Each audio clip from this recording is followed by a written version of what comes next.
Συμπολίτες μου, έχω δεσμευθεί για ντολμαδάκια. Καλό βράδυ και από αύριο ο ουρανός θα είναι πιο γαλανός και ο ήλιος πιο φωτεινός. Ξημερώνει μια νέα μέρα για την πατρίδα μας. Τα επιμέρους χαρακτηριστικά, τα μάτια, η μύτη, το στόμα είναι πιο εκλεπτισμένα. Μας εξαπάτησε και με εξαπάτησε. Με τον υπουργό μας, τον κύριο Άδωνη Γεωργιάδη. 12 φορές καλύτερα από το Βέλγιο, το πανηγυρίζω, ναι!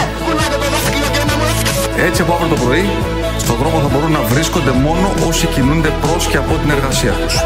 Η ζωή ενός συμπολίτη μας, του νεαρού αστυνομικού που κινδύνευσε, να μας αφυπνήσει.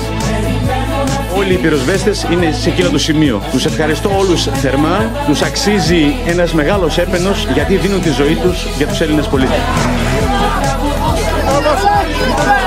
Αυτό που έγινε μπορεί να ήταν σύμφωνο με το γράμμα του νόμου, ήταν όμως λάθος. Δεν το γνώριζα, δεν θα το επέτρεπα ποτέ. Είναι ντροπή και ντρέπομαι που θέτεται θέματα ασφαλείας. Πώς πιστεύετε από τους συμπολίτες μας ενδιαφέρονται η Εξεταστική ή η Απορροφητική Επιτροπή ΑΔΕΠΗ? Δεν τις γνωρίζω και δεν οφείλω να τις γνωρίζω. Τι έρχεστε και λέτε ακριβώς?